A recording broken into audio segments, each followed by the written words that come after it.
everything all to play for with just 10 games to go.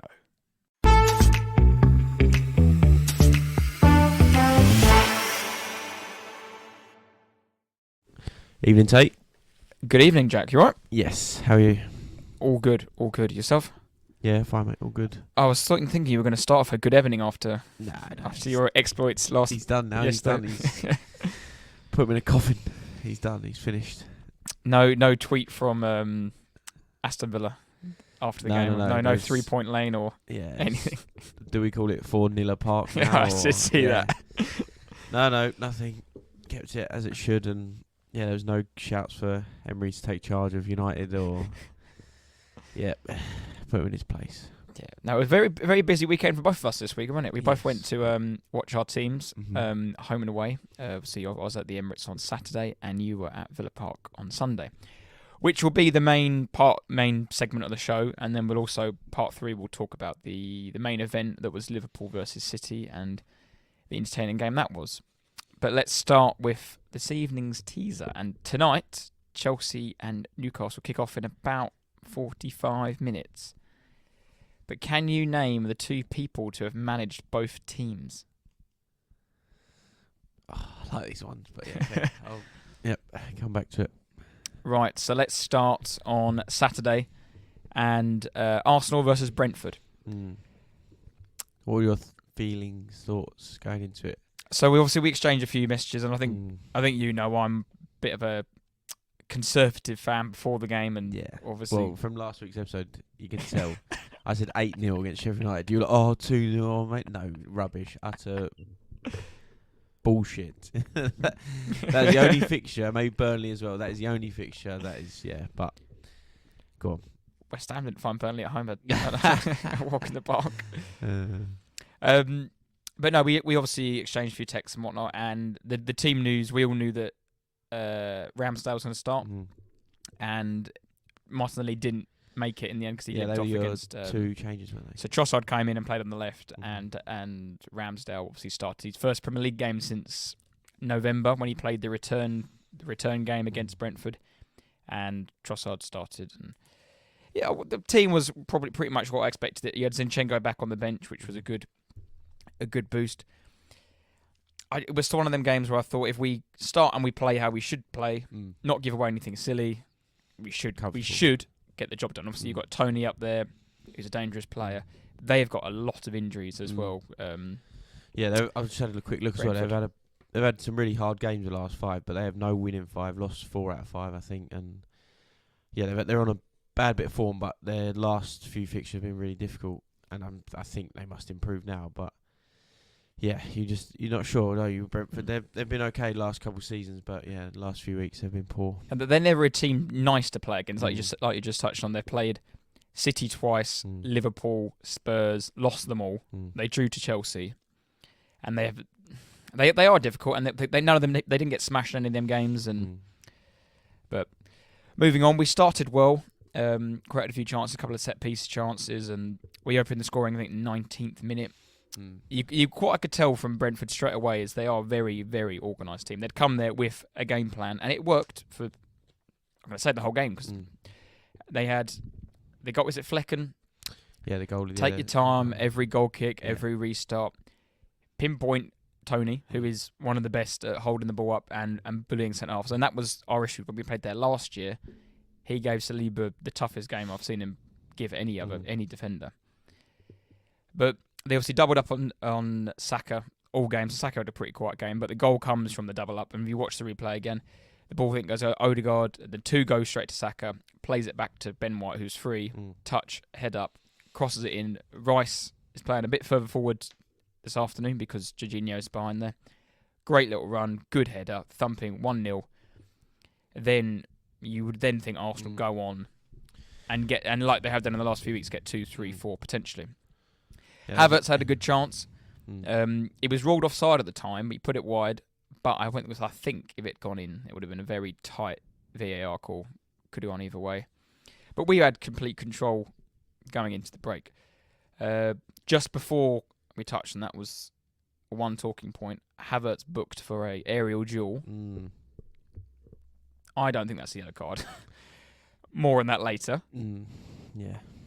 But like we just touched on, Arsenal going to complete control. And before his error, the reason it is just the right decision that Raya plays is because of how Ramsdale and Raya control their box and their third of the pitch. Let's say he just sits very deep. Ramsdale, he takes too many touches. He's very good on the ball, but he doesn't have the personality of an Edison or an Alisson.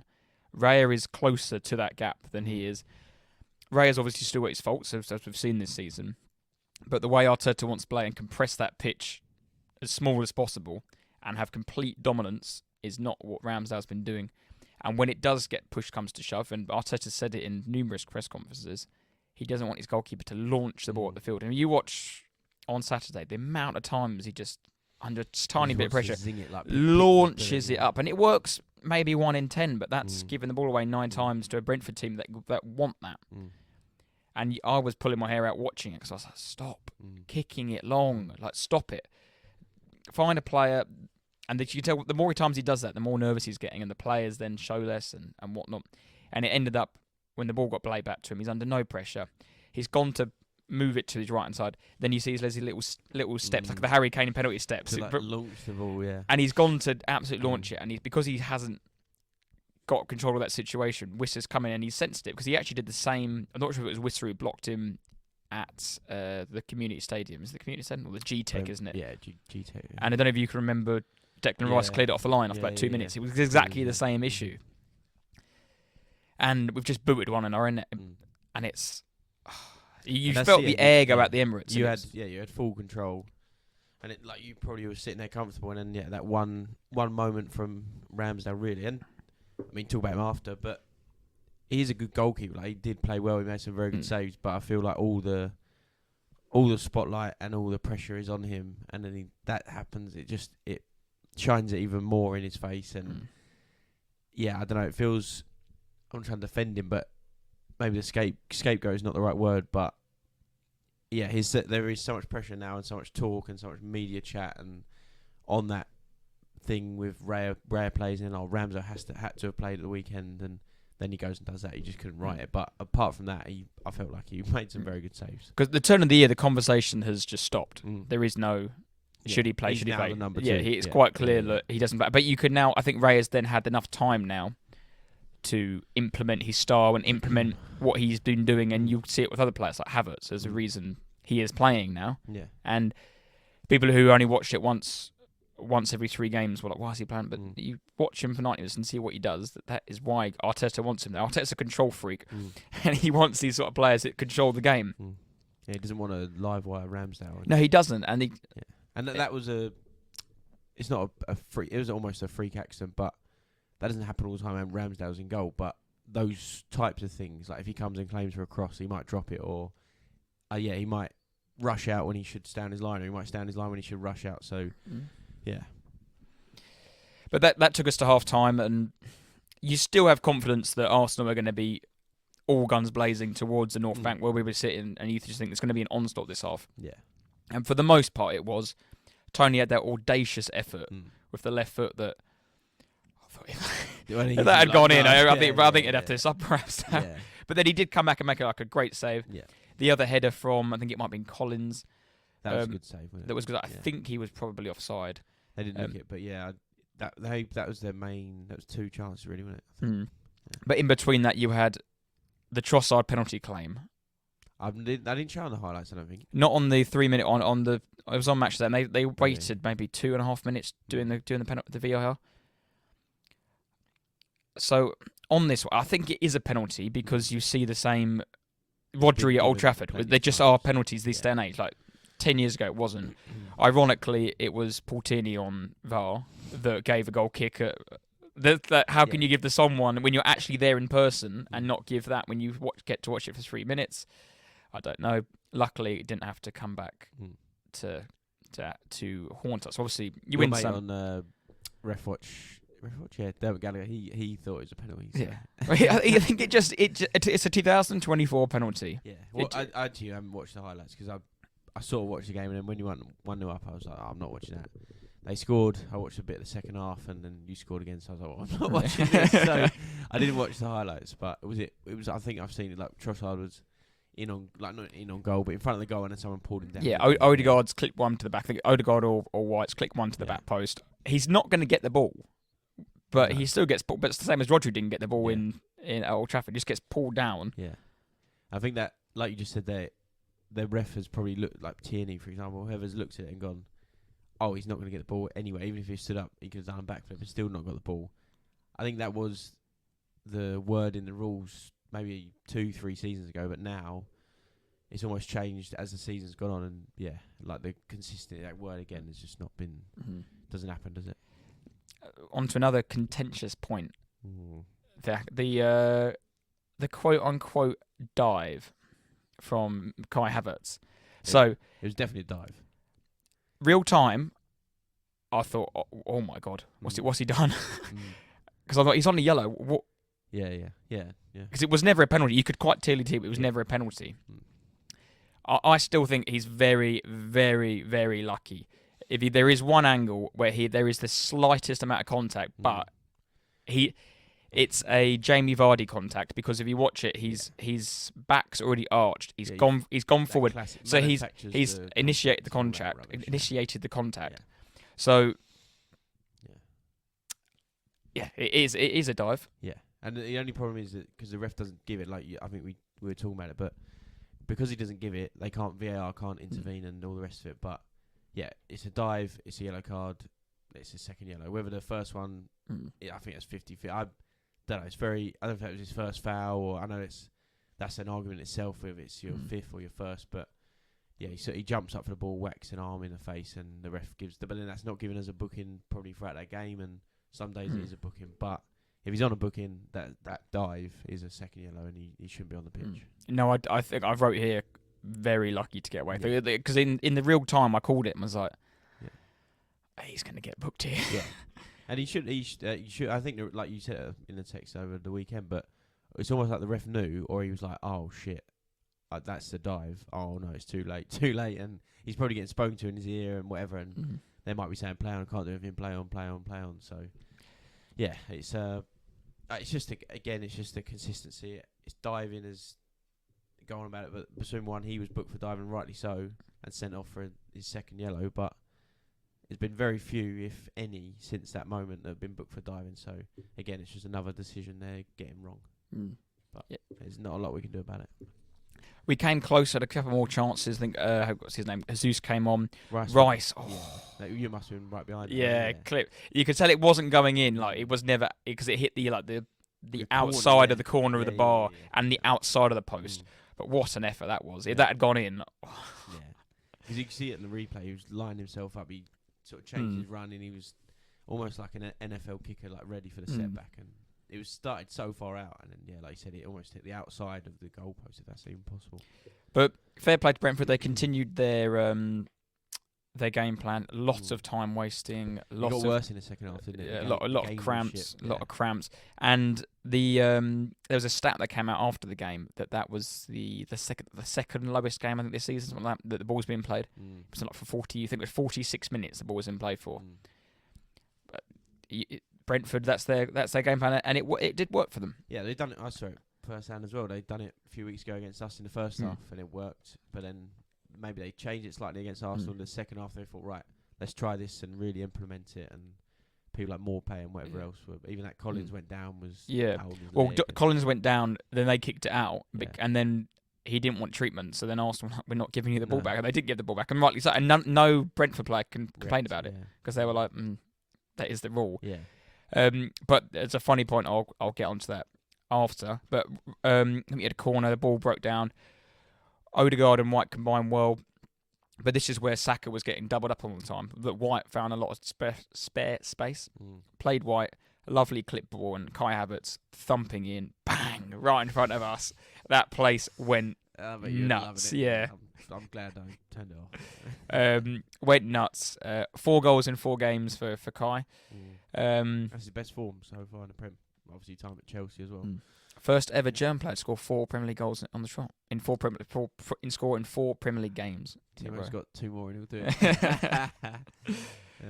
But then, Arsenal, 4 minutes to go, 2-1 up.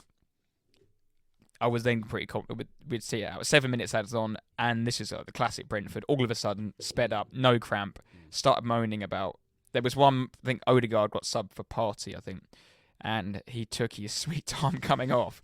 But it was, I think, about 6 players went up to the ref, like school kids, telling the teacher, look at him. It's like... You've been doing it all game. Yeah, it's just classic. It's classic football. Yeah. And nothing really happened. There was a VAR decision for an Arsenal penalty for about 3 minutes, but the thing got added on. We played to like the 99th minute, but Arsenal held out well the next time. They managed that 7 minutes added on very well. And that led to 8 wins on the bounce. Yep. First time since Wenger, 2015, 8 wins in a row. So, good win for us. And that put us top going into the big game on Sunday. And you got a big week. Champions League, second leg. Tomorrow, going to the Emirates tomorrow. Yeah. Nice. Yeah. Are you going? Yeah. Oh, I bet you're buzzing. Yeah, big game. Big game. 5-1, 6-1. No comment. I don't know. They're the only team that have stifled us for this period. No. European football is so different. Very different, yeah. It's so different. Do you know what actually... I don't want to jinx it, but it little reminds me of you last year when you went to Milan and had stunk the place out in the San Siro, got back to your ground and thought... I remember having this exact conversation and I was like, no, you'll battle them, get a Son Kane early goal. And again, it was a stinky 0-0, wasn't it? They stunk the place out. But then that's how... that is, I understand it, but also that's how we played football last year, and you just don't play football that way. So I'm not saying it's not going to be hard, but I think you go through relatively comfortably. I would like to have Martinelli back, but I don't know if he'll be back in time. I think we missed that sort of electric pace on that left-hand side, because Nelson came on and played really, really well. He made a bit of a difference, but... Yeah, no, massive game. But one final point was that I met obviously I was celebrating my goal wildly. I was going to say, might have seen Tate on the Instagram. Yeah, well, the picture came from a photographer was taking pictures in the game and then pulled me as I was leaving the ground and was like, excuse me, I got some really good pictures of you if you'd like to see them. That's pretty cool. And I was like, yeah, WhatsApp them over to me.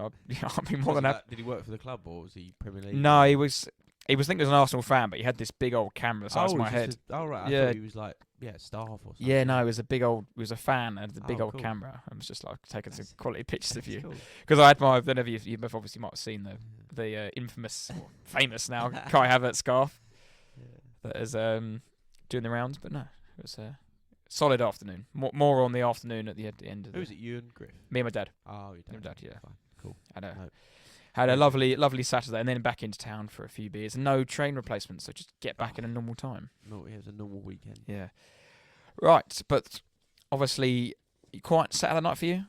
Yes. Yeah. Saw our mate Jim. Yeah. In the morning, but it's becoming a bit of a traditional breakfast, isn't it? If you see us in Chelmsford, just don't ask questions. The boys that brunch. Yeah, if you see us in Tate in Chelmsford, come and say hello. That's all. Yeah, but no, yeah, very quiet. Did, like I said, started to watch Arsenal, but also turned it off very quickly. But because I knew that Sunday was going to be a long old day, and it was. So it was 4th versus 5th, wasn't it? Before the game, you were, what was that? 5 points behind with the game in hand.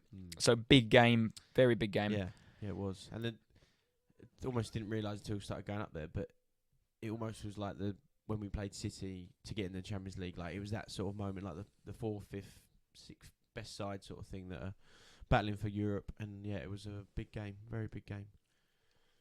And looking at your team on paper, you'll correct me if I'm wrong. I actually thought you look like you've got a lot of injuries back. That's pretty much. Maybe you could argue Bentancur for one of the midfielders, but no, is that your would you say that's your strongest player? Our best team and squad really, because like you said, on form, if Bentancur's playing better than Basuma or Basuma's playing better, then you swap them round. But that is one area we've struggled with in the middle, is finding that someone with Sarr, because Sarr is by far has to play. He's the best option we have, and then with him, whether it's Basuma, Bentancur, that's been an issue. But yeah, for the first time since the start of the season, that's been our strongest 11. But we've been able to play, which is good, very good. I was interested to see how Villa would get on from the Sunday. Obviously, them teams have a smaller squad. Ajax away probably is the toughest game to play in that in that competition. Yeah. 0-0 draw. Obviously, I think that was hard. I didn't watch it, but apparently a hard fought first leg. I think come the end of the game, you might have seen the effects of that. But you would think Villa would come out firing. But what on earth were they doing playing 5 at the back? That's such a small, for me, just such a small club, small mentality to have against a lot. Don't get me wrong, Spurs fullbacks are one of your most dangerous positions and get great attacking threat out of them.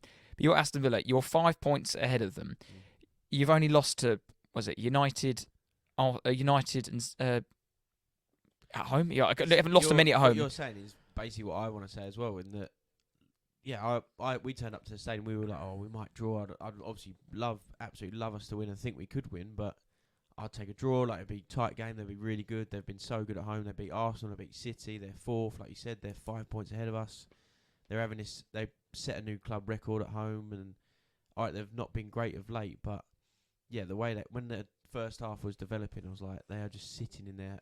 And yes, that's to do with Tottenham, how we played, and we done really well. But yeah, like you said, 5 at the back at home essentially against us, and we're a bit in and out of form ourselves. I just thought it was very, very odd. And you're right, and I'm saying Tottenham is world class, we're unbelievable, but I think that almost shows you, like, that almost just put Villa back in their place, in that there's a different step. I know Spurs aren't even near the top, but there is a different step even to the likes of Tottenham, and when you play Man United and things like that in a minute. And yeah, I was very surprised, very, very surprised. Because they showed you respect, but I also think they should have thought, we should respect. I didn't think they respected themselves. No, yeah, and we were afraid, if that's right, but we were worried about what they could do to us. Watkins, Douglas Luiz, they've been brilliant, but Bailey as well on the wing.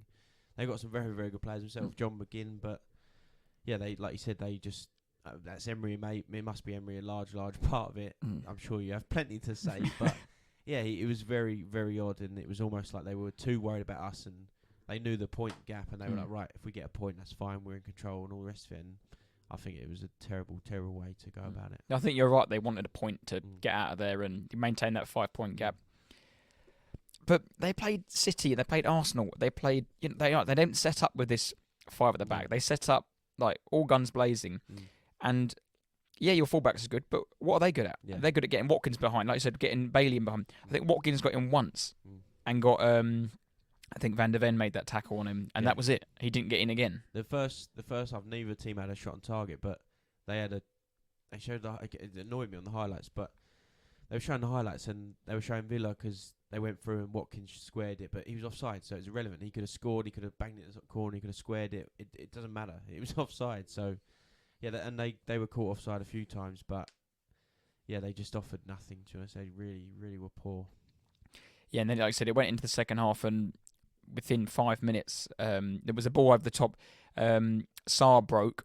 A strange, like, sort of first touch, second. He looked really unorthodox, and then whipped in this ball. Yeah. And then it also, I think, equally was like it was a good finish in the end, but it looked really unorthodox. It's one you just think you're going to head it, and he's like sort of prodded it home, and made it 1-0. James Maddison, his first goal since returning back from injury. Yeah, exactly. Like, because it was right in front of us, but Sarr Kulusevski played it through, but got deflected out wide, and Sarr was, and that's we had plenty of opportunities to play it longer and just play that through ball and let our players run on, because Villa were playing this high line, and it was very odd, but we just never did in the first half. And then we got that one ball through in the second, and like you said, Sarr was almost off balance and looked like he was going to fall over, but he dug out this unbelievable ball, and like you said, Maddison just somehow prodded it home from really close, and 1-0 up, and we just felt like, right, this is almost, it was that opening the door, like we'd sort of broke through their defence, and they almost just crumbled after. It was very, very weird. They just fell apart. Well, within 3 minutes, it was Brendan Johnson doubled the leader, but Son got the ball, played it to him.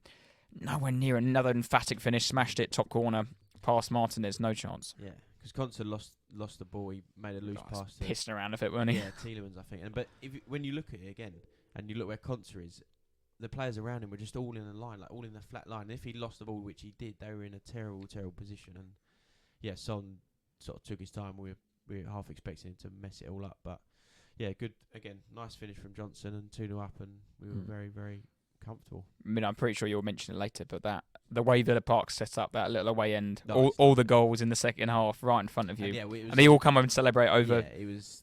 Yeah, we sort of going ahead, but yeah, perfect away game and like nice away and nice ground, good side, team that are expected to do well, and all the goals are sort of like you said, in our end, and like you said, the players run into that corner, so that's brilliant. After that goal, Villa looked leggy. They looked they didn't look capable of getting back into that game, and I think that was summed up by John McGinn just losing his head, and people are calling it is that a red card tackle? Ain't a tackle, mate. It's just a kick. This GBH, which I'm quite glad that is given as a red, because you used to get away with those, and it's not a tackle. No. If he'd have just run over like they normally do, brushed him aside, or a little trip, even if he'd let him go past and tripped him up, pull shirt, yellow card, that's one of those fouls. Cynical, is it a sin bin, roll the rest of it? But it was just a coward's tackle. That was, I think that's why you get the reaction from the players. And I'm obviously not a professional, never been a professional, but I feel like those sort of tackles as a professional footballer, they are outlawed. They are. That's outrageous. Like, you could have broke his leg. You could have done it. You could have broke your own leg. It was that awful. It was that. And that's why you saw the reaction. It was right in front of the dugout. It's a UFC kick, isn't it? Yeah, it was disgraceful. It was just, and it was so poor. Like you said, he just lost his whole face, and they from that moment they got even worse. Yeah, there was 65th minute. I think they brought on a couple of subs. They changed the left back. They brought on that winger they got from Roma, Zelino, who was just pants. Yeah, to be honest, their subs and what they did after, just irrelevant. It was. And Spurs had complete control. I did think for a slight minute you weren't being. We needed another. You weren't being. I don't think you were ever going to counter attack, but it was just maybe they could get a free kick. Maybe they could. You're right. And you had chances. You slowed the game right down. Whereas I thought if you could then go for, maybe that's just because I've watched Arsenal last week and they've gone for the absolute jugular. But you did in the end in the 90th minute. But there was chances. I thought Basuma could have played a quicker ball to Son or played Johnson through, or when Werner came on. We felt in the way because it was 2-0 and we were like, this is brilliant, it's going so well. But then it was, like that little spell was like, oh, they could, if they get a goal, we're in trouble. And they don't deserve nothing. Yeah. But we've all been there, haven't we? Yeah. Exactly. They could have scored from a corner, one ball. But like you said, we got the third, and it was, as soon as that third rolled in, the stands emptied, and they was just, it was brilliant for us, but it was an empty stadium, and they were finished. Their players were gone, really. Yes, Son swept home his 159th goal for Spurs. I think there's only 4 more that have scored more than him, I think. Yeah, and he's 7 assists behind for Tottenham's record, which is he? Yeah, 7. Yeah, I think he's got 60 assists, and the record's obviously 67, I think. So yeah, he could be probably, by the end of it all, maybe 3rd all-time top goal scorer and top assists in the history of Spurs, which is very, very impressive. Well, a nice little segue is he obviously set up Johnson, scored his, and then he set up Timo Werner to slot time. Yeah. Yeah. What was funny about that was you could tell he was really embarrassed by scoring. He didn't want to celebrate. He didn't know what to do, did he? No, he ran the other way and then he eventually come over. Yeah, Son was like dragged him over and was like, celebrate. He's such a weird person. Like he's just such an AI character. Like, I just don't really get him. He's doing well at the minute, and I think we'll probably definitely buy him. But yeah, he's definitely an odd character. And that meant that you closed the gap to 2 points. But more importantly, I think, than just the win, was there was an 8-goal swing in goal difference. Yeah. So looking at the numbers here, literally bang on. 59 goals scored each. 41 they've conceded. 31 you've conceded. Plus 18 for Villa. Plus 20 for you. So that was 8 goals, big swing in one game. I didn't realise we were that far behind them in goals. But yeah, it was. Yeah, and like you said, it was that sort of win we normally don't do. If we'd have won 2-1, great. But it has been, like you said, the 4-0 emphatic victory in the end. It looks much better. You've only got to look at the top of the table to see what goal difference has done for a team like Arsenal in the last 3 or 4 weeks. They're now top because of that. But whereas before, Liverpool were streets ahead. Yeah. So, but anything after the game? A few beers after, or train home? No, got the train, a few beers, and then a bit of food. But yeah, just all in all, very, very good away day. Nice and early train from London Euston, then up to Villa. But yeah, it was a perfect day in that.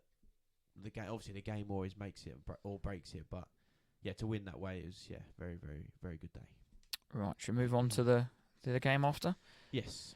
So you You were still in Birmingham at the time of the game. Yeah, we were sort of on a train home, and people had on their phones and stuff, but you sort of half watching, Yeah. not really taking much notice of what's going on. So, yeah, it's quite a difficult game to follow for me. As a neutral, I was really looking forward to this game because they have historically been like top tier games, and they fought out a really thrilling draw, but the game ebbed and flowed in a way as I think by doing this podcast as well, it's fed into even more of like my niche nerdy football and how much I watch it, but like I'm like watching it, and it's so maybe more because Arsenal are now in that sort of ballpark. These two teams are fighting around Arsenal, and there's lots going on. And why are City so good? Why Liverpool did? What do they do that we don't do? What do we do that they don't do? And it's really interesting to see the control of games because City started really well. Liverpool had a few injuries, but they got control, scored a great little set-piece goal that they've obviously worked on, and they said after the game they'd worked on that specific one on Saturday or Friday, whenever it was. And you thought, Liverpool, they're in trouble here. If they can't get out of this, and what they're going to do? There's no Salah, there's no Canate, there's no Alisson. Wasn't there, was he? What they're going to do, but Anfield being Anfield, they rode the first half an hour. They didn't play very well at all. And then Núñez had a chance, and then the crowd get up, and then they had another chance, and another chance. And going into half-time, City were the second best team. They probably had the best of it overall, but going to half-time, you thought, okay, it's still 1-0. They got a goal from a set-piece, so they haven't been opened up completely. They're right in this. Anfield, that first 20 minutes of the second half, my God, that was just like City were put in the washing machine. Yeah. And the goal comes. What's Ake doing? He's lost his head with the back pass. They've been under such control City, but after you do one thing like Núñez, bang, Edison, and you've gone from being 1-0 in control to then a penalty. Your goalkeeper's injured. You're 1-1. Where's that come from? Yeah, and you're right. You saw it. The wild swing of Edison's boot was just. You saw it from a mile off. But yeah, you're right because Klopp would have and Liverpool would have said right 1-0 at half time. Probably could have been worse. Definitely could have been worse. And yeah, they come out like you said, and Anfield would be well up for it. The atmosphere suddenly changes, the momentum changes, and you need a moment like that, a little freak moment where Ake slips up and Núñez gone charging through. And yeah, I think the second half Liverpool sort of came on top quite heavily, didn't they? I think this Liverpool team thrive on a bit of chaos, and the first half is a bit too City control. Once they wrestled that control back and implemented their game. You had Núñez running. Diaz should have scored a hat-trick. He had chance after chance after chance. And that special and that one-on-one when he's opened his body up. What has he done there? That is such a gilt-edged chance against City. Like imagine that Son or Martinelli running through and you're there and you know you don't get many of those to go to. If that's Salah running through, even Núñez maybe they're the Diaz just ballooning it. You don't get many of them at City. You have to take your chances against them because they will come back and most of the time punish you. And they did nearly with the Doku chance at the post. But those games, it was just because City then wrestled it back in the last 10 minutes and had looked dangerous. And Foden had a couple of chances. Like he had a little flick that got blocked, and like we just touched on, Doku hitting the post. But I wanted to say credit to Liverpool for that performance. With the players missing, they had no Canate, no Salah, and Szoboszlai wasn't 100% fit. No Curtis Jones, no Trent. And I was thinking, if Arsenal go to the Etihad in a couple of weeks and they didn't have Saka, they didn't have Saliba, they didn't have Gabriel, which we saw last year when we had messed a few players out and players weren't fit, got torn to shreds. Yeah. But for Klopp, that just shows that, I know you're not his biggest fan, but you can say what a manager and what a team he has created there. To be able to play like that. And I did think they would potentially fall off during the run, but they have just stuck with it. And they've rode out this injury crisis they've had. They've won a cup in the middle of it, got through to the next stage of the FA Cup, and they beat Sparta Prague. No, it's only Sparta Prague, but 5-1, so they're in the next round of the Europa League. And the Klopp factor and all that is sort of final season is it's all working very well, isn't it? And like Klopp, I think Klopp said that was the best second half they've ever had against Man City. So yeah, it just shows you, and like all about what you said. But yeah, they were obviously very, very good in the second half. I mean, Kelleher came in and the biggest compliment you can give him is they haven't missed Alisson, which is nuts. I hold him as the best goalkeeper in the world, Alisson, and you haven't missed him because if they've had your second choice, it's weird because he's 25 and he looks like he's like 16, and so a kid they got off the street, but he's done very well for them. But I want to get your opinion. Liverpool, do you think they will feel unjust for the 99th minute penalty decision? Yes, 100%, and it was a penalty. But there's been so Jota diving at home to Newcastle, Jota booting Oliver Skip in the end. Yeah, they've had plenty of decisions, but yeah, that is a penalty. I want to play out a scenario in your head to have a think about. 99th minute, they've had a corner. The corner comes in the biggest game of the season so far. That collision happens. Stockley Park, they're like, oh no, oh no, oh no. Why has this just happened? We now have to do something. We have to do something. We've had, and I think honestly that's why it wasn't given, because if that was 2-0 Liverpool or in the 15th minute of the game, it's in the 99th minute. It is 1-1. Potentially, it is a title deciding decision. They're like, I'd love them to release the audio. They're all like shaking and they're like they're like the heart rate. So they have the heart monitor on them refs. They'd be like, boom, oh, what we got to. And there's no way that the terminology they say like and they all like proper the use of the right words. But there's no way in that situation they'd be like oh shit. What do I do? And it gets cleared quickly. Yeah. It gets cleared within a minute because they're just like, let's just park that. Yeah. And they freeze frame it just where he touches the ball, and that's all they focus on. And again, it's one of those. If it's someone else, it's a foul. Because if that had got, I think if they'd given it, it would be more of a contentious decision that Liverpool got a VAR 99th minute penalty, and by the time it would have gone in, it would have been the 102nd minute, rather than just not give it. I think the refs have just thought the safe option for us is just don't give it. Go for the on-field decision. Say the bar's high. Use all them buzzwords and not give it. And I think whether that's right or wrong, like I'm not really a neutral in that game. A draw helped us out the most. Liverpool fans will say you're talking bollocks. Man City fans will say, yeah, maybe right. Yeah, I don't think he got the ball. Yeah. It's just such an emotional, high-stake game. I just think the refs were like, we don't want to have made that decision on that call and make it all about us. We don't need that. No. Make the game about how good the game was and how good these teams were, and it's Klopp versus Pep, the two best managers we've had in the last 10 years, and they would have wished that just never happened. If they could go back, they'd definitely rather not Doku smash him in the chest. But what are you doing, Doku, as well? What is he up to? He's panicked though, isn't he? He scored, didn't he? Moments before. Yeah. For me, it's a penalty. Yeah, I look at these decisions and I try and look at it and say if that's Doku crashing into Saka at the Etihad in the 99th minute and it's 1-1, my God. And that's Paul Tierney giving that out of Barney's house. But no, it was a thrilling end, and it was for me. I just really, really enjoyed watching that because it's just two teams who were just so good going at each other. Yeah, that was the final time, possibly. In the Premier League, Premier League, they've got the chance to play each other in the FA Cup, which would be pretty thrilling. I hope they do. I hope they get that because the FA Cup's this weekend, isn't it? It's City got Newcastle and Liverpool got United.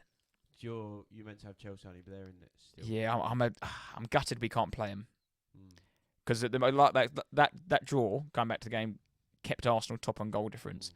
I would like to have, although it's no guarantee you beat Chelsea, but to have a game then when they don't play to put 3 points on it would be really good for the confidence and for the momentum, shall I say? Yeah. But could be the new. I don't know how true it is. It might be Pep doing the Pep games, Pep doing the mind games. The Edison injury looks like it could be 3 to 5 weeks. Apparently, what is it? It looked like a dead leg. He came out and just clattered. Yeah, if it's for impact, it looked like he just got absolutely smashed. But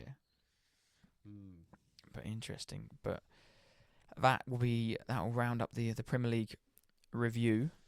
Yeah, you got international break before you play next in the league, isn't it? Yeah, so Arsenal don't play. Arsenal next game is Arsenal City, and that's on the 31st of March. Because you have next week is FA Cup. You're going to Fulham, aren't you? Yeah, no, we got a league game this Saturday. Yeah, so there's a few league games. I think West Ham have got Villa. And then like Arsenal, Chelsea. There's a few postponed. Because the Merseyside derby is meant to be this weekend. Yeah, it's Liverpool. Liverpool got United in the FA Cup on Sunday. 17th. Yeah, Sunday. Yeah. Yes. Right. Shall we start with the last part of the show? And do you want to give us a little prediction? Yes. Let me have a look on the old flash scores. And whilst you get that up, I'll run through our first team of the week, and we'll do the prediction after team of the week. So we've gone for goalkeeper, and we've gone for Onana. Another clean sheet. I think he's level on clean sheets now with David Raya, maybe one behind. But he made a few really good saves, and I think since the turn of the year, he has been a bit of a bright spark for Man United. It's not always gone well for him this season, especially in the Champions League. He made quite a few mistakes, but I think he's made the most saves in the goal by any goalkeeper. And there's some crazy stat going around that Man United played Everton twice over this season, and they've conceded 45 shots to Everton. Obviously, Everton never scored one goal, but he's very busy. He's a very busy man, Onana. Yeah, very nice. Do you want to start? I can carry on with Ben White. No, because you watched the Liverpool game, so I'll take Ben White. 2 assists for Ben White, Benny Blanco. What's that? So what did I say? Stat about him? Not sure, but 2 assists, 2 nice crosses, quite similar assists, and and then win on Saturday. I think he's just, like you said, he was very good, and Saka was obviously penciled in as the danger man, but allowed Ben White more room on the ball. So Ben White first defender. I wonder if he will make up with Gareth Southgate in the next 2 weeks. I doubt it. I highly doubt it. Just probably should, but there are a few defenders hanging around that hasn't really got. Joe Gomez, for one, I'm not his biggest fan, but I think he's been playing at really high standard recently. Plays centre back, right back, left back. Like, literally ticks every box that Southgate was want. But he'll still pick someone like Conor Cody or something. Yeah. Probably not now, but you know. Yeah. But, we'll see. Moving on to the defence, we've gone for big Virgil van Dijk. It could have been his partner Gerald Conser, but we chose for Van Dijk. Just outstanding, great defender. Kept Haaland really quiet, and to be honest, I didn't think he had this level back in him after his injury, because obviously injury was bad ACL injury, and it takes you a little while to come back. But he has come back to a level as well like he was when he was getting tipped for the Ballon d'Or, because he was just a joke. Yes, and he's been a joke all season. He's taken on the captaincy this season since Henderson's left, and is just absolutely colossal. Bloke is just a machine, top draw. Yeah. The first midfielder we've gone for is Pape Matar Sarr from Spurs. Assist at the weekend, just very good. I think he's 20 or 21 years old. First proper season starting for us, and he's just very, very good. First midfielder Pape Matar Sarr. And the second midfielder is the vote, sticking with Liverpool. Endo and McAllister. Both summer signings. Both played very well. McAllister scored the penalty, but Endo was in there just keeping the ball ticking, getting at people's ankles, kept Kevin De Bruyne very quiet. De Bruyne actually came off, didn't he, after an hour, 65 minutes. Bizarre decisions.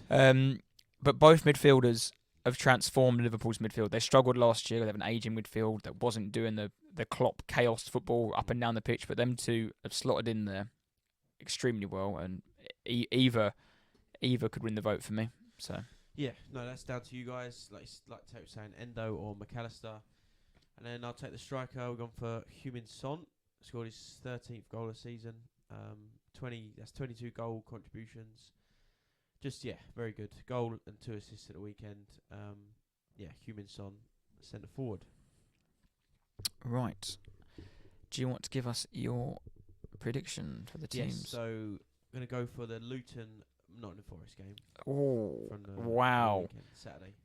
Bottom of the table, big old game. Can you have a quick look? Are Luton playing their their game in hand this week against Bournemouth? Yes, they are. So it could be a real. So they play 2 days, so they play Wednesday and they also play Saturday. So a bit of a Champions League. Yeah. It's a real big week for Luton. They got a great 90th minute draw against Palace. I'm going to go what I want the result to be. 2-1 Luton. With a Hudson-Odoi goal. I want Luton to win. Yeah, I fancy Luton. I'm going to go 3-2 to Luton. Perfect. Right. Winner and loser. I struggled with my winner this week. But I don't know if it's going to be a cliche or anything, but in the words of Joey Barton, not Joey Barton, my head's gone there. In the words of Jimmy Bullard, Joey Barton, same initials. The winner of the week is football. I wonder why. And by that, this weekend is their ups and downs, winners, losers, and like you said earlier, it helps that your team wins and makes the whole weekend good and whatnot. But every weekend I wake up Saturday morning, smile on my face, right, football, we're going to the Arsenal, we go up there early, have a few beers, get some food. There's drama in the Championship, Ipswich winning away at Cardiff, they haven't won there in years. Losing. Ipswich were winning, weren't they? Sorry. And they're going to go joint top on Leicester. Leicester from the Premier League. Leicester haven't won in a while. It's all Ipswich. What a story. 95th minute equaliser. 90+10. Cardiff win. The emotions of that is just sums up football in a nutshell. Yeah. Bournemouth at the beginning of the day, we're all laughing on our group chat. Bournemouth were 3-1 on to beat struggling Sheffield United. Just been whacked for the last 5 weeks like a punching bag. They're 2-0 down. They're 2-0 down at home to Sheffield United. What is going on? And they have to get a 90th minute equaliser. My own team, Arsenal, score a late last minute winner. Like the scenes of that, whenever you play, are just brilliant in your own team. And then before a real Sunday, Super Sunday, the top four battle between your team and Villa, and then the main event of City Liverpool. What a game that was! Just fantastic. And then I looked for next week, reduced fixture lists, followed by a stupid international break. Just back to reality. Yeah, back to. But that is just the whole weekend encapsulated. Such a nice weekend around football. Hence the podcast, the whole thing. You go to Monday, you have the chats, you have this. It's just get emotional. Although if we lose tomorrow, I'll be you'd never want to come here again. No, very nice, very nice. I've gone I not would say I struggle, but this is a very straightforward winner for me. Leeds United, and you sort of touched on the Ipswich, but they won Friday night away at Sheffield United 2-0, put them second. They stayed second after Ipswich lost late on, conceding 2 very late goals at Cardiff, and obviously Leicester drew as well. So, yes, Leeds United are the winners of the weekend for me. Did them very well recently. And lose the week. It was 2 I was leaning towards. I was going to go for Ben Brenton Diaz. I don't know if you saw the news that he's been dropped from the Chile squad for not learning Spanish. Oh, God. You know, he's Chilean and he's actually from Blackburn or whatever. But no, a bit of a harsh one this week. But I've gone for Dominic Solanke. Ooh. Like I touched on earlier, Bournemouth were big old favourites to beat Sheffield United. There have been a lot of accumulators on Bournemouth winning, Solanke scoring. I saw a lot in the FPL, and it was they got a double game week. I play FPL, but play it at a distance. Loosely. But Dominic Solanke's 0 point return in FPL over 125 Premier League appearances. It's the worst return he's ever had. Missed a penalty. 1.5 million people might have had him or double captained him for the week. So yeah, he missed a penalty. Got his goal disallowed for offside for a handball. His own goalkeeper then punched the ball against his back, and that led to the Sheffield United second goal. Like you just said, he was the second most triple captain in FPL. Just had. And the penalty he missed wasn't like it was a save or anything. He slipped and kicked it 7 rows over the bar. But he's had a fantastic season, but that was a bad Saturday afternoon. A bad weekend. I tell him about how good of a Saturday afternoon I had. Dom didn't have such a great one. Nice. My loser week, sorry to say, it's related to our old friend Neil Warnock. So my loser of the week is Aberdeen. They appointed Neil Warnock as an interim over the weekend they beat Kilmarnock to reach the semi-finals of the Scottish Cup. And then 33 days after being named manager, Warnock steps down from his role after not winning in the league, losing 4 with 2 draws, getting 2 wins in the Scottish Cup, obviously one coming from Kilmarnock. So, Aberdeen's master plan of Warnock has ended and left them 10th in the league in a worse position when they appointed him. So, loser of the week, Aberdeen. Yeah, very strange appointment. Yeah, very strange. And stick in the Championship, Neil. Yeah, well, no, just stop managing. You've done your bit. You're a cult hero. You're mid to late 70s. You've done. Hang your boots up with Roy. Right, as it is approaching, it's 4 minutes past 8 now. Game would have kicked off. Chelsea and Newcastle. But can you name the 2 people to have managed both clubs? Benitez. Correct. I hope he's on the list.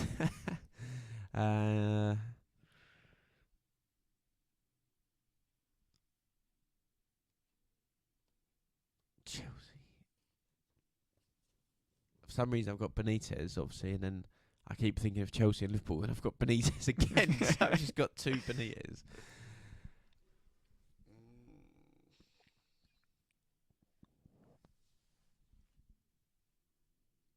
Oh. Yeah, it's a tough one. Is it Rijkaard? You are very close. Oh. Is it a bloke that looks like him? You are very close. It's not Rijkaard. Hullet. Ruud Hullet. Yes. yes. Yeah. See, I was going to go for the players one, but there are so many players. We'd been here all night. Yeah, Ruud Hullet. Ruud Hullet was player manager at Chelsea and then went to... I wasn't sure if he managed Chelsea. Yeah. And then was manager of Newcastle. Infamously manager of Newcastle when he dropped Shearer, didn't he, for a bit, and they all fell out. And fallout. Yeah, I remember. Nice. No, well done. Very well done. Thank you. 2 weeks in a row. I've come back. Come back from your messy shout. I'll never forget. Right, that brings a close to another podcast. I hope you enjoyed this one. Next week might be a bit later out, maybe on Tuesday. Just got a busy weekend and other things, but we will let you guys know in the week when that happens. But again, thank you all for listening, and thank you for doing all the socials and stuff. And stay loyal. Stay loyal.